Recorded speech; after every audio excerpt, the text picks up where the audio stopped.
actually दिनैहाय ना मोनसे प्रग्राम दं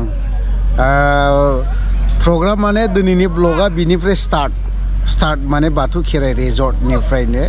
आं दंफैयो दा भिआइपि एकदम जायया नैबे स्टेजाव फैगोन ना सिगाङावनो एकदम फ्रन्ट मोखाङावनो दंमोन खाथियाव मोनबानो द्लाय खेबखाबाय जेबो खोथा गैया बे आरोखि खिन्थु जोङो दङ साथाम आं बिसोरखौ बिसोरनि मोखां खोन्थानो हाथ'ला माने खोन्थानो गोसो गैया एसे साइज गैयाना बिसोरो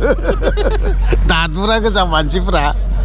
साइज थाब्लानो एसे खोन्थानो हागौ खोन्थाथ'ला आङो जाय हक दा खयथानिफ्राय मोनलाय प्रग्रामा 7टानिफ्राय जानो लागा 7टानिफ्राय जानो गोनां प्रग्रामा ओमफ्राय मेथाइ खनग्राफ्रा नै सिङावहाय दङ नै बावहाय आरोखि खिबु उनावथ' दङ नै बहुद मानसि जाथ'वाखै जानाया फैगोन टाइमाबो जाथ'वाखै टाइम जाब्ला दा खोन्थानोसै ओमफ्राय फेमिलि फैनांगौमोन बेगमा नोगोद जोंखाबाय एब्रावहाय फैनो मोनैनि जाय हक न'आव थाबाय थाब्ला मोनसे ओरैबायदि टेनसन माने मोनसे उसुबिदा जाखानानै दं आंहा न'आव आंनि बिदाया एसे स्ट्रक जानानै दं हाइ प्रेसारजों दा बिनि टेनसनजों जाबजों आं दिनैहाय नै बावहाय टेनसना एसे दूर जाथों बा गोजानाव थाथों बेखौ साननानै आं फैब्रबदों थेवबो बिदाया आंनि थाखाय देरसिन गाबोन थांगोन आं गाबोन नङाब्ला समफोर आदाखौ लोगो लाहैगोन जाय हक बे खोथाया बाद दोनथ' फेमिलि मेटार बेफोरो न'खरनि मेटार बेफोरखौ शेयार खालामबाय थानानैबो लाब गैया रावबो आंनि प्रब्लेमखौ सल्भ खालामना होनो हाया ओंखायनो नैबे हरनि मेथाइ खननाय रंजानायाव एसे फैदों जाय मेथाइ खनग्रा इन्डियान आइडल ना जिटिभि आइडल बावहाय माबा माबि मेथाइ खनग्रानो एसे नायनोसै बिसोरखौबो नङा होमबा तो बिदिब्ला जों नाय उन्होंने थोड़ा झलक तो देख ही लिया है द हिमालय प्रोजेक्ट बैंड और उनमें से है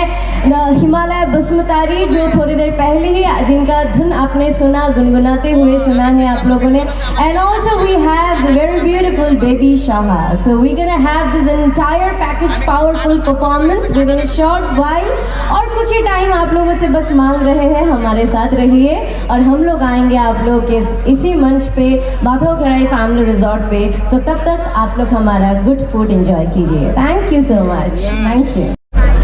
प्रग्रामा स्टार्ट जासिगोन ओमफ्राय दा जों एसे नायफैदों जेसेबां नों हारिनि सिलायजों गावलाय सिखाजों दानलाय रुवाजों दानलाय ना कालचार होनाय जिनिसा एसेब्लाबो आलादा बिनि इन्जयानो आलादा ओंखायनो नैबे बाथौ खेराइ रिजर्टआवहाय गोबां समावनो गोबां रादाबावनो गोबां निउस पर्टेलावनो दामनायखौ खोनायो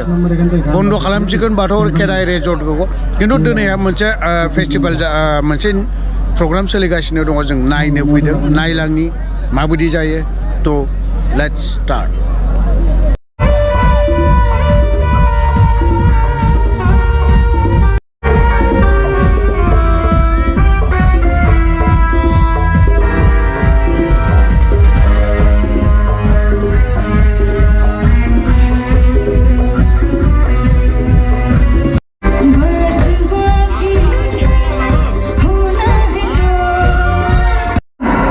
রাত্রি অনেকটা হয়েছে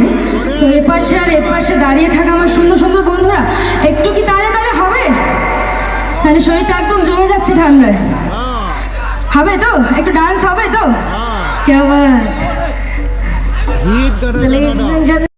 এখানে সবাই যদি একটু তালে তালে ডান্স করে একটু ঝুমুর নৃত্য হবে সকলে মিলে একদম এখানে অনেকগুলো বন্ধু আছে একটু কাঁধে হাত রেখে পাগুলো একটু